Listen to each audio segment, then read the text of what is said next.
Skyhawks. Please join us for the Pledge of Allegiance and a moment of silence. I pledge allegiance to the flag of the United States of America and to the republic for which it stands, one nation, under God, indivisible, with liberty and justice for all. And now for a moment of silence.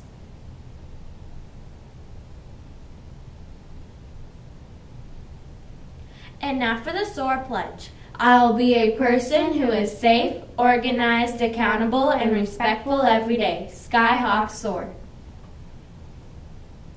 Thank you for joining us. I'm Maya, and this is SVTV News. Today is Monday, day 2. Miss Colgan has a few tips to share. Make sure to answer all questions in complete sentences. Also, greet people, teachers, and students using their names. Don't just say, "Hey, you!" Each day we practice how to soar. One thing that all of us use is respect. Lunchtime is our time, but when we have free time, sometimes we forget simple things. So please remember, when you are in the cafeteria, use your manners and inside voices. Throw all your trash away in trash cans.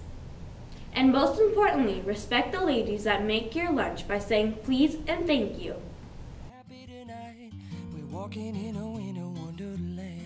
The Winter Wonderland Dance is only 4 days away.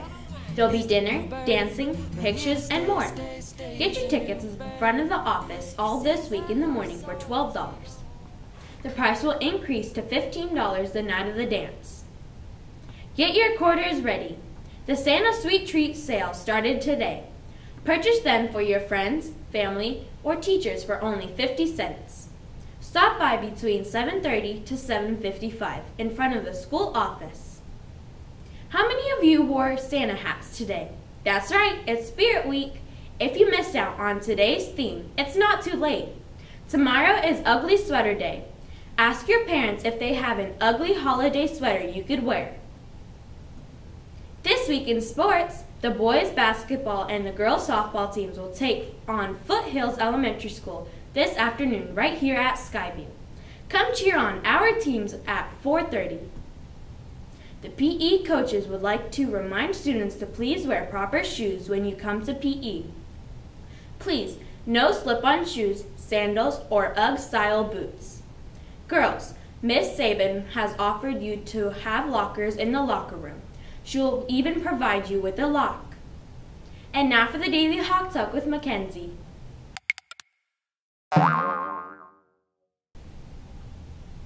Thank you, Maya. The cafeteria is cooking up some tasty lunch. On menu today we have cheese crisp, chicken patty sandwich, Italian sub. Today's side dishes will be beans and fruit. Have you ever heard of Smencils? A Smencil is a very smelly pencil.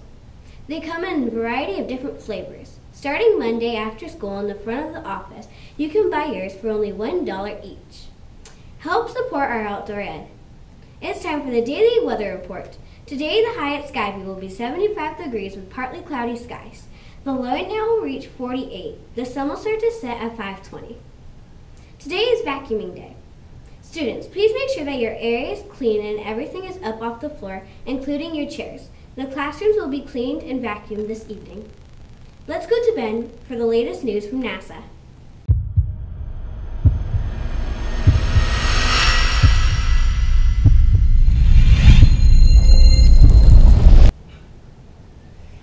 Space to Ground is your weekly update on what's happening aboard the International Space Station. Let's take a closer look. Houston Station on Space to Ground. Welcome to Space to Ground, your weekly look at what's happening on board the International Space Station. I'm Amika Cowder. Research and technology development that will one day take us to Mars is happening every day aboard ISS. And this week, NASA teams also focused on the next big step on our journey, the first flight test of NASA's next generation spacecraft, Orion. The first vehicle since Apollo that's going to leave low Earth orbit, and it's a thrilling prospect when you think about actually exploring the solar system. For the latest Orion updates, visit nasa.gov/Orion. A new technology demonstration has taken off from the station's exterior. The Cyclops platform in the Japanese experiment module airlock was used to deploy this special-purpose inexpensive satellite, or SpinSat.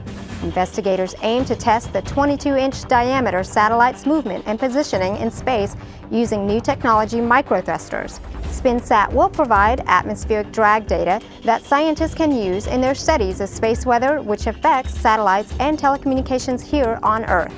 And this week, Anthony wants to know if oxygen is generated on board ISS. Well, Anthony, yes it is. Station oxygen is generated with a system that uses recycled water produced by the crew.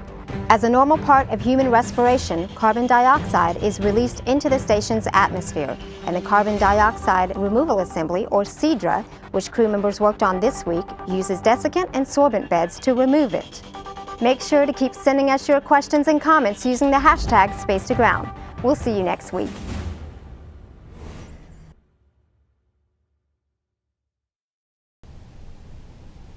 That's all for today, Skyhawks, from everyone here at SVTV 6. Thank you for tuning in, and as always, have a nice day.